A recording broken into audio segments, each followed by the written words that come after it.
I've seen too much hate to want to hate myself. And I've seen hate on the faces of too many sheriffs, too many white citizens' councils, and too many Klansmen of the South to want to hate myself. And every time I see it, I say to myself that hate is too great a burden to bear. And I say to you, I have also decided to stick with love, for I know that love is ultimately the only answer to mankind's problems.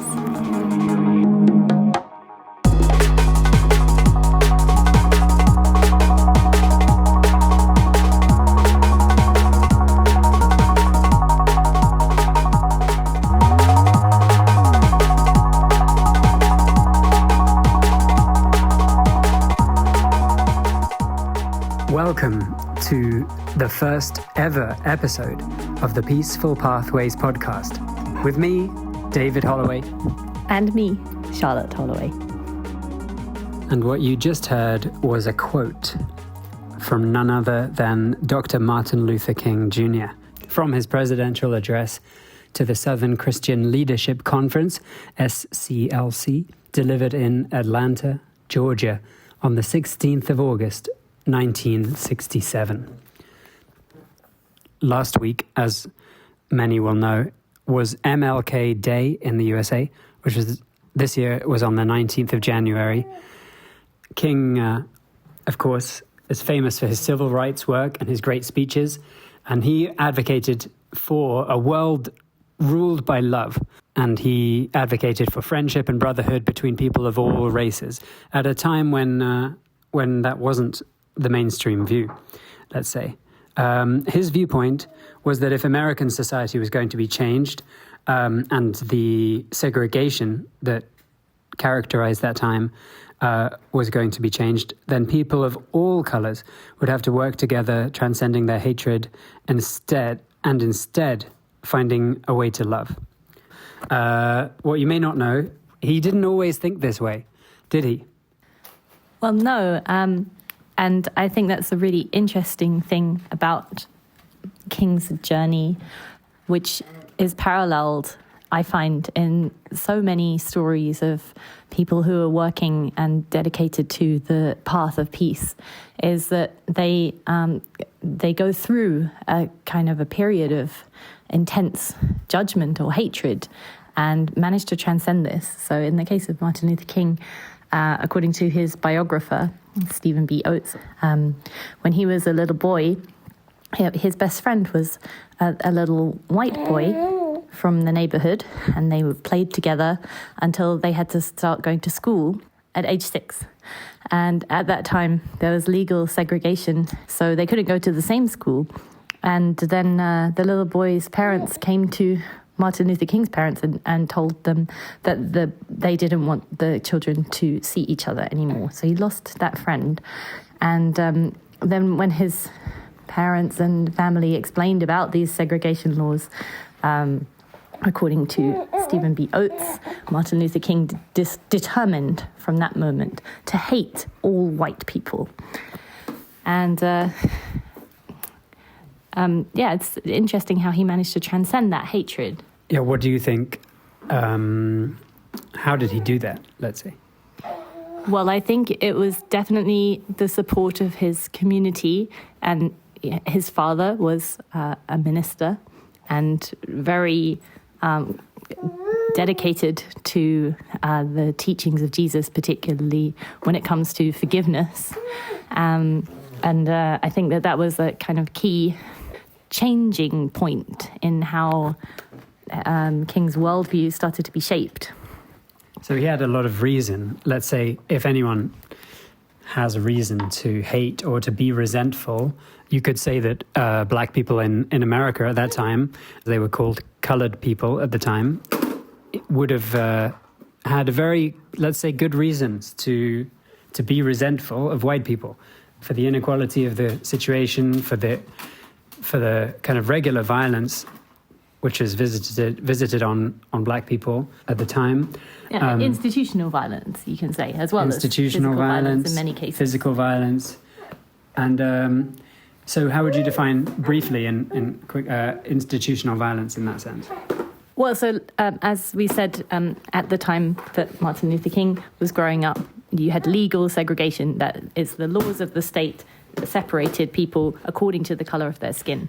But as we were sort of discussing from listening to the story of Martin Luther King, and particularly his famous I Have Dreams speech, you know, a lot of the people who were trying to continue the segregation laws were doing so because they thought that they were the best idea at the time. And a lot of them thought that if the segregation was abolished, then there would be a lot of physical violence between the races, which, you know, you could say may have been the case.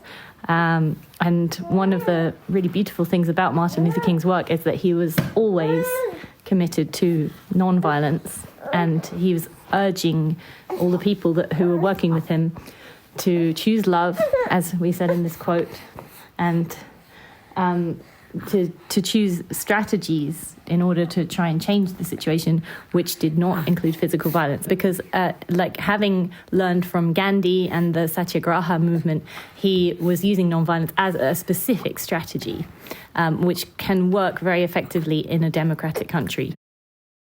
You mentioned his faith. I mean, I think it's pretty clear that his activism had absolutely grown out of his faith and his religion, because he really wanted to follow in the path of Gandhi, one of his great inspirations, but also of Jesus, who he describes in the letter from Birmingham jail, I think it is. He describes Jesus as an extremist for love. And I think that was his number one ideal of an activist for love and peace.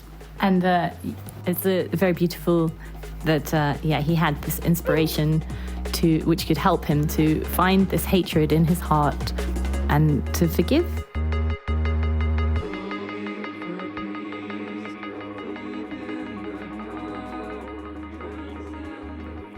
So what can people expect from this podcast and from our following podcasts, Charlotte? Well, we started today with a beautiful story of someone transcending hatred and finding love. In this case, it was Martin Luther King.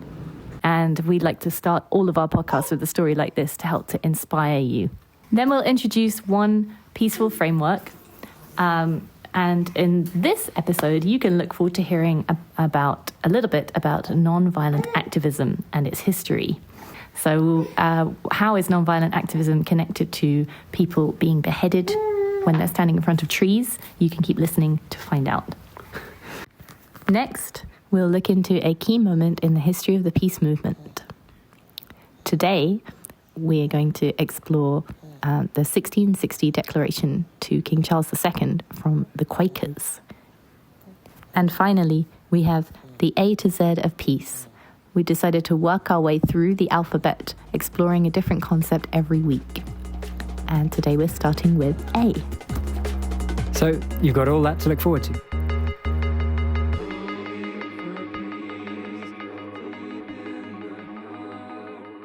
Now, we want to introduce a very well-known concept in peace work, which is nonviolent activism.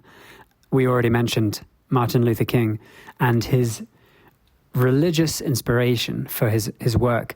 So nonviolent activism has come to be a term which refers to people who are trying to get political or societal change, specific social change that they want to happen, but they recognize that the best method for doing that is non-violence, through non-violent means. Who were the first non-violent activists? Well, you could say that the Buddha or Jesus were advocates for non-violent activism in some ways. A lot of people trace this kind of strategy to the Bishnoi people and the action that they did in 1730. The Maharaja, the ruler of that region, the region which is now known as Rajasthan in India, wanted to cut down some trees from the forest where these people lived. He sent a lot of soldiers to go and cut down the trees. Now, these trees were sacred to the people of the Bishnoi sect. Also, people who follow this sect are generally dedicated to preserving life, and they don't usually eat animals. They don't like to, that one of their specific rules is that they don't cut green wood. Also, the particular kind of tree, the kajari tree, is sacred to those people at that time. So, according to the story, when the soldiers came to cut down the trees, then a few of the people from this faith stood in front of the trees and tried to stop them from cutting down the trees. But the soldiers cut down the people. They cut off their heads. And when the people from the Bishnoi faith heard about this, then actually they started coming from the villages all around the area to support those Bishnois who are still trying to defend their forest. And in the end, there were 363 people who were killed because they believed so much that it was wrong for these trees to die, and they were willing to give their lives for them. And following on from this event, the repercussions were that the Maharaja, the leader of the state, heard about the massacre, was totally shocked, and sent someone to apologize to the remaining Bishnoi people, and decreed that he would never take any wood from their region again. So even though those people lost their lives, they also kind of fundamentally changed the relationship between the people of the region and the trees, which are still seen as sacred. And there's a memorial in the village which has been renamed after the tree, Kejali, and they have a festival there every year to celebrate the Bishnoi faith and to honor those who lost their lives in the massacre. And there are two hugely famous figures in the 20th century who exemplified nonviolent action, and they were, of course, Gandhi and Martin Luther King. In the first half of the 20th century, Gandhi was the person, I'd say, who most effectively popularized the idea of nonviolent action, and effectively did so for great and caused great social change, or was a huge factor within great social changes in India at the time. And Gandhi was surely influenced by the actions of the Bishnoi people at the Kajali massacre. Nonviolence is often connected to faith. As we mentioned, the Bishnoi people were inspired by their religion, their religious belief that the trees in this story were sacred trees, are sacred trees, and it was their belief, I think, in something far beyond themselves on a human level that allowed them to be willing to lay down their lives for what we might just say is just a tree. Martin Luther King also knew, he was famously assassinated in 1968. He knew that he was likely to be assassinated. Gandhi was also killed. These non-violent activists killed by such violent means in the end, they knew the risks they were taking, and they were willing to take them because of, largely due to the fact that they were people of faith, and that faith in something beyond them allowed them to take actions which others may be more hesitant to take. And to take risks, I think, is the real kind of key. As John Paul Lederach says, if you're in a situation of violence, whether it's institutional violence or a giant international conflict, if the situation is violent, then there's a kind of a chain of violence going on, and it takes imagination to step outside of that, a cycle, and you have to take a risk to step outside of it. And that's what the Bishnoi people were doing in Kajali, and that's what Gandhi was doing, and Martin Luther King, and it's what we're all doing whenever we choose to transcend a cycle of violence in our own lives. Beautiful. So, one quote from John Paul Lederach, who's a very inspiring figure for us in the peace world, and he quotes another peace worker called Fisas, who in turn paraphrased the philosopher Bruno Bettelheim and said, "Violence is the behavior of someone incapable of imagining other solutions to the problem at hand." And in his book, The Moral Imagination, John Paul Lederach goes deeply into this idea and focuses on the creativity needed to break a cycle, to break through and transcend a cycle of violence, and to create a solution which is more appropriate for the needs of the situation.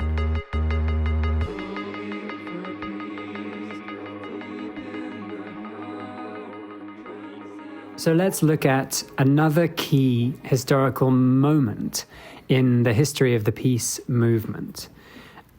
And the one we've chosen to focus on today is the 1660 Quaker Declaration to Charles II. And why is this such an important moment in the history of peace, would you say, David? Well, because it was one of the first, if not the first, official declaration to a head of state that the organization in question will not engage in violence under any circumstances.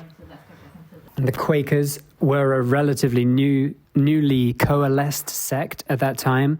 Before that, there had been various different people who were more or less Quakers, but they didn't have that name, and they emphasized a direct personal relationship with God over any intermediary like priesthood or anything like that. So they would quake at the feet of God. They literally and metaphorically, and they had a very radically egalitarian view. And they were some of the first people to oppose slavery. They were some of the first people to, and they still are, at the forefront of many peace movements, especially Christian peace movements around the world. And in 1660, they made a very famous declaration to Charles II, the King of England at the time. After the English Civil War, King Charles II was crowned, and there was a clampdown on various religious radical groups. People were suspicious of the Quakers because they were quite radical in their understandings.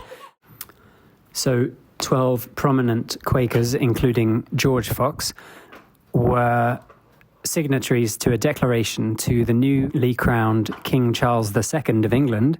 And in this declaration, they basically lay down what the Quakers are all about, and they really emphasize that the Quakers are all about peace, love, and unity. They say we are a people that follow after those things that make for peace, love, and unity. And the most famous excerpt is as follows.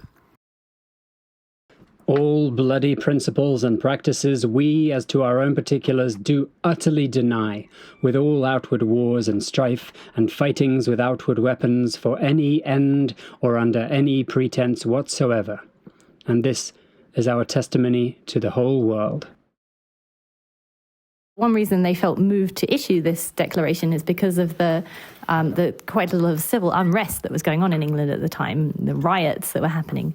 They wanted to distance themselves from such activity, and but they were actually being directly blamed for them by people who supported the king. So I think that's like they were committed to truth as well, and I think it's a beautiful example of. People who have this faith, this deeply rooted faith in nonviolence, and are expressing it and allowing it to express itself in the way that they live. Some religions are very much more explicit in the commitment to nonviolence or non-harming, but I think it's more about the people and how they choose to interpret the symbols of that religion and how they hold them in their hearts. And the religion itself gives them this kind of like connection to themselves and each other, but maybe it's more about like the personal compassion that they found within themselves.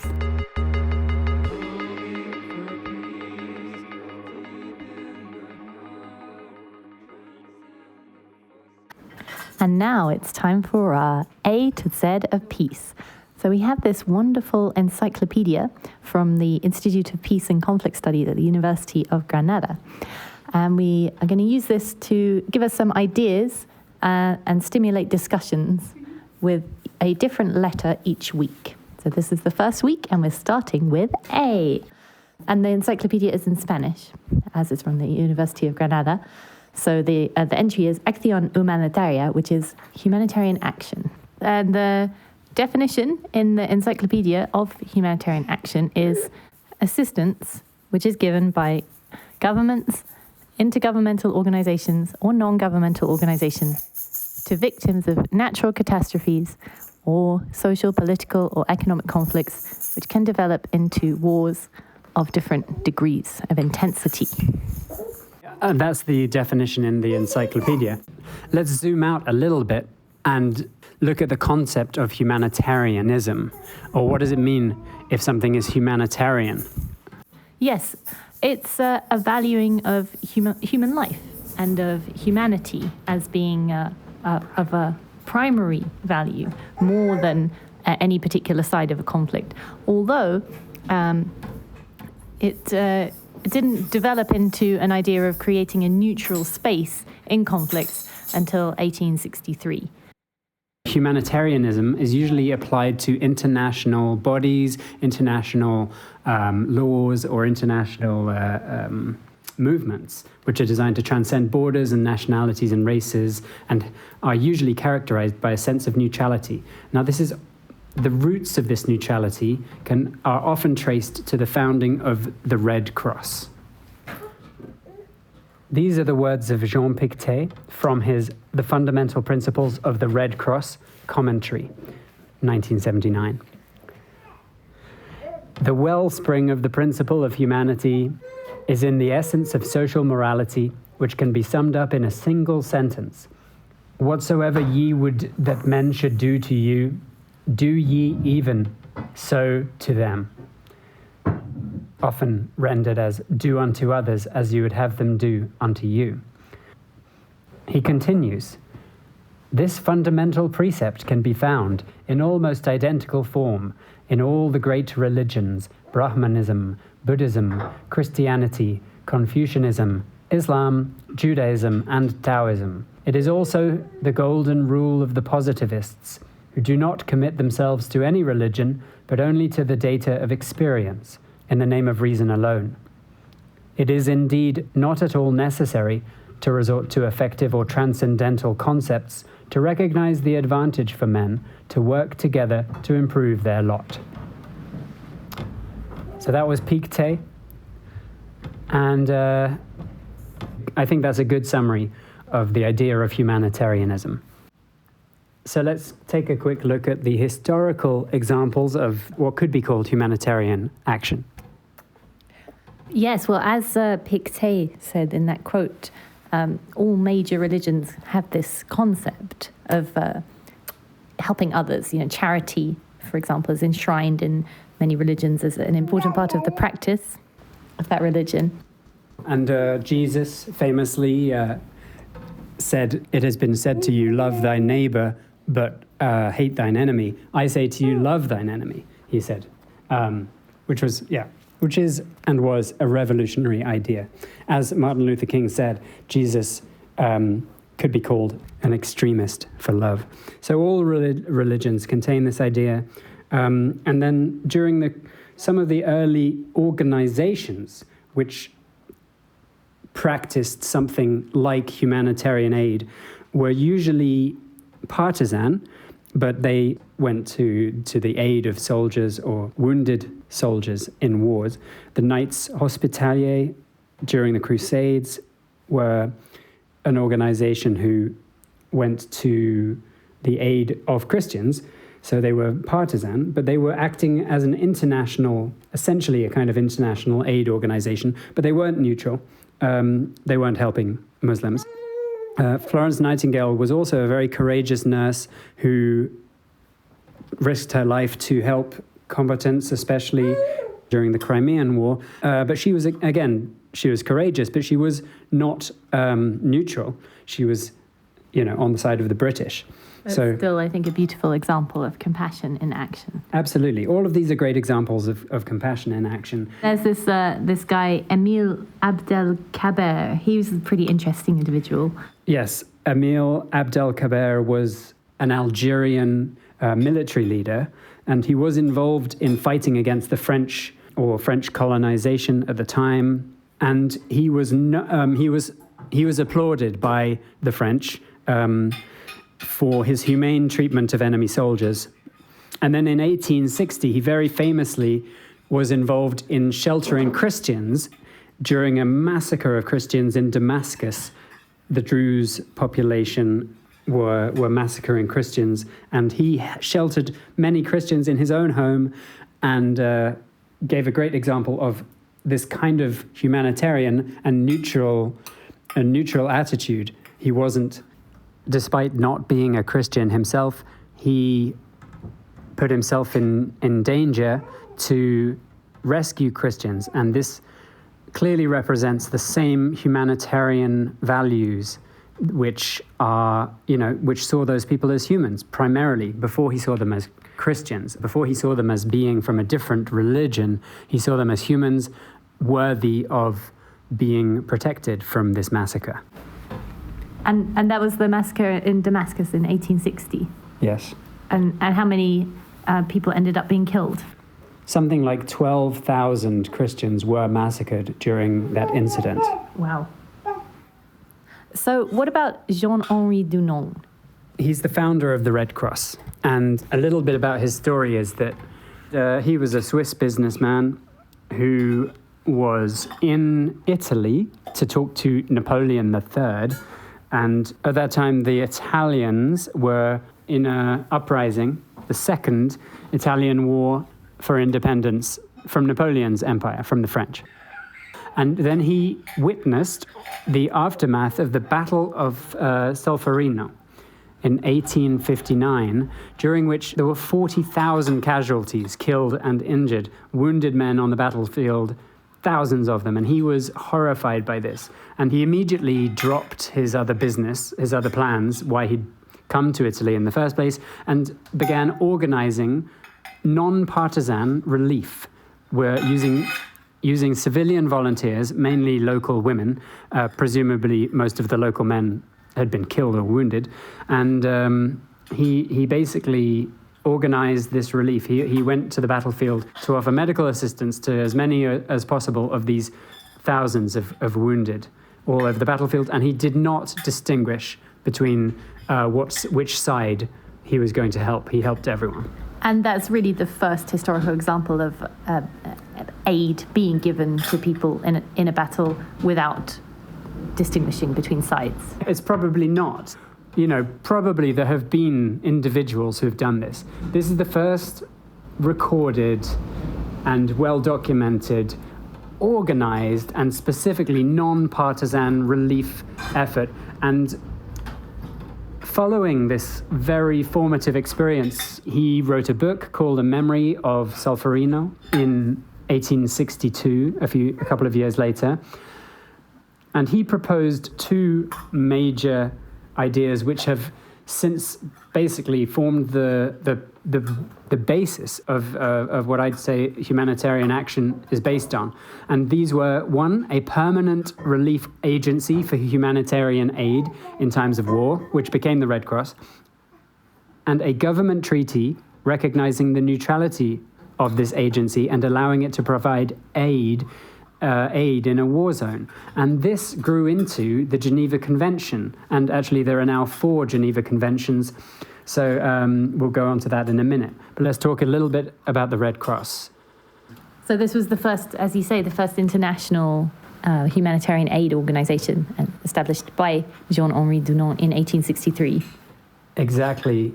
And the organization was originally called the International Committee for Relief to the Wounded, but became soon the Red Cross. The Red Cross symbol is an inversion of the Swiss flag. Dunant was Swiss, and Switzerland was already known as a neutral country even then. So the inversion of the Swiss flag emphasized the neutrality of the organization of the Red Cross. So instead of a white cross on a red background, it is a red cross on a white background. So soon afterwards, there was the Red Crescent emerged, which was a reversal of the colors of the Ottoman flag, the Ottoman Empire still existing at the time. The flag is a white crescent with a star on a red background, the same as the Turkish flag, the modern Turkish flag.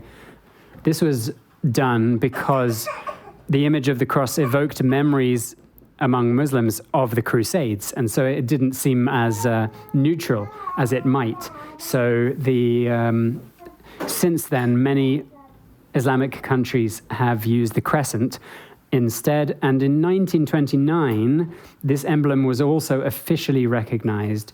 It had been used since the late 1880s, but its status was more informal.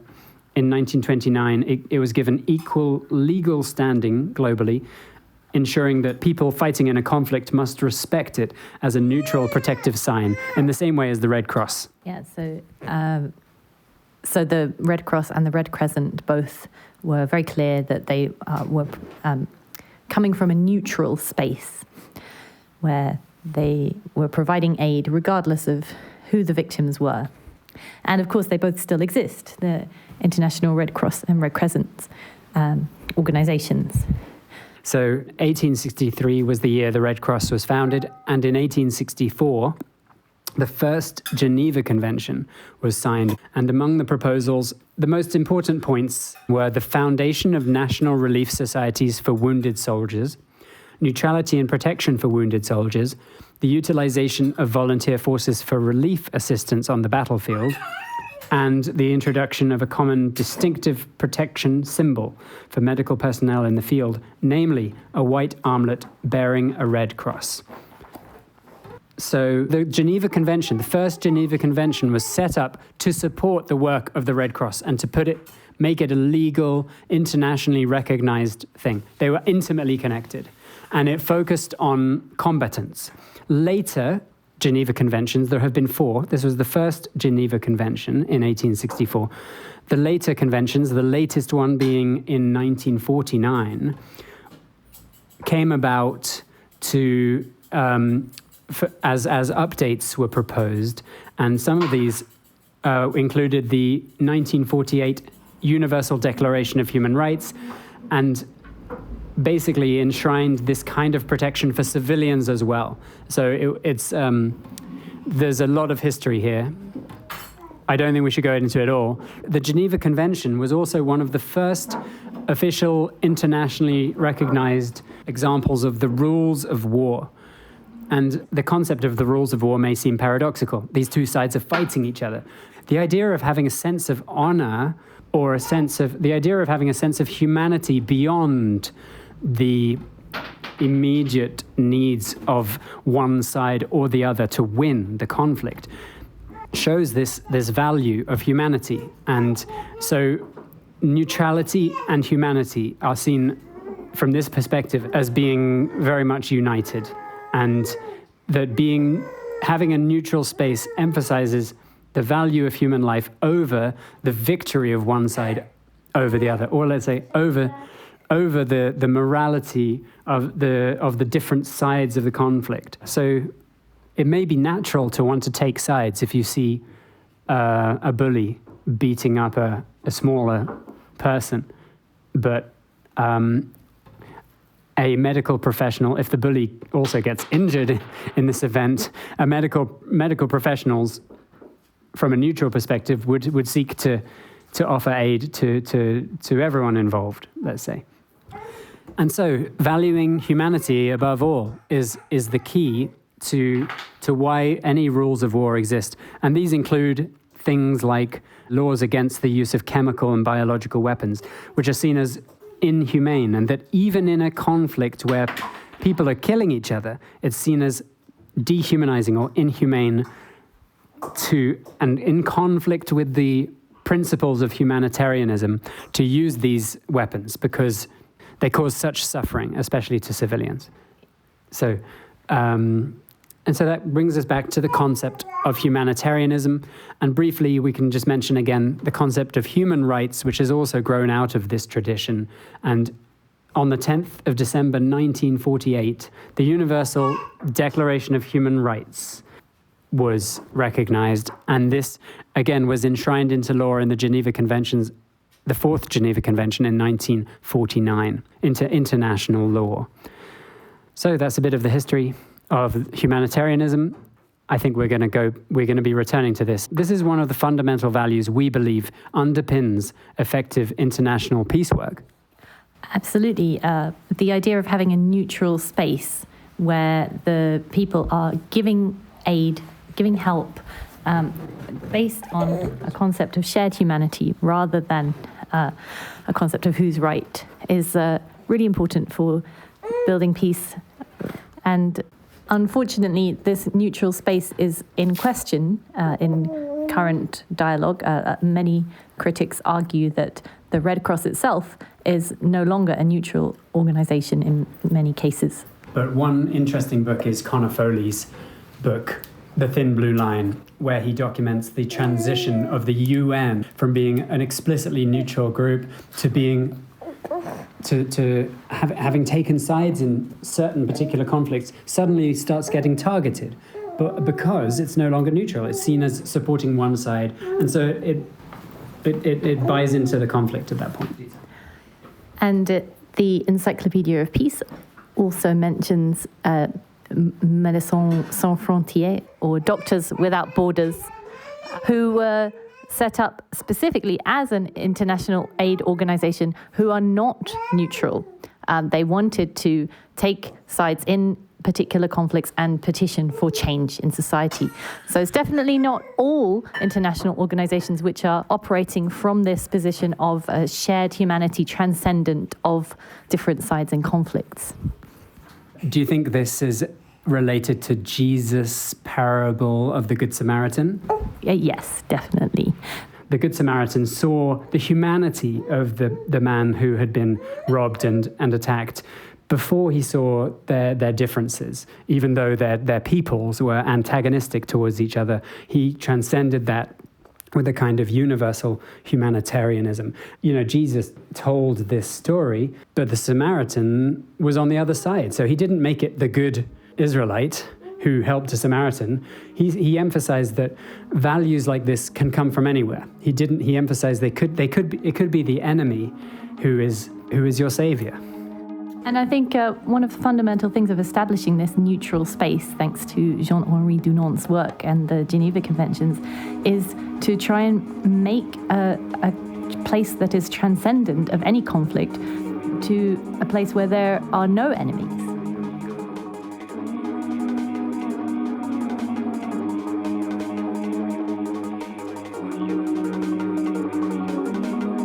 Thank you for listening. It really means a lot.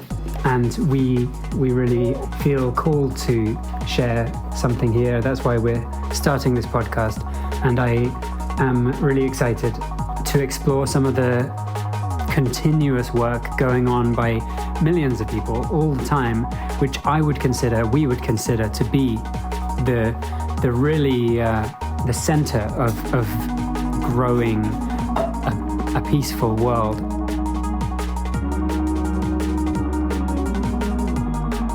I think it's important to point out that we here on the Peaceful Pathways podcast are not offering what we consider to be final truths on anything. We're students of peace. That's the way I like to think of myself. And I think I'll always be, because this is the work of life. This is the work of creating society. And everyone in the world is really, we're all trying to learn to live together, especially in our rapidly globalizing world, our rapidly unifying world in a sense, I believe. And so the work right now that humanity has to do is peace work.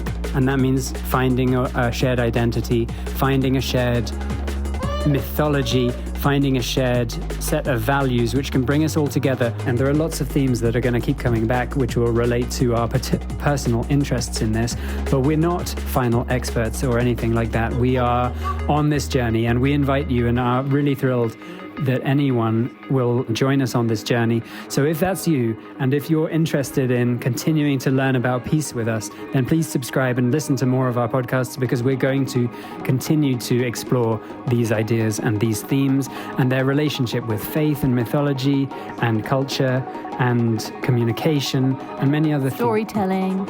Absolutely. Food. All of these things. Basically, we may even have some peace recipes. And permaculture. We're into gardening, and so we're on this journey together. We really appreciate you being on this journey with us. We invite you to continue, and there's a lot more to explore, so stay tuned.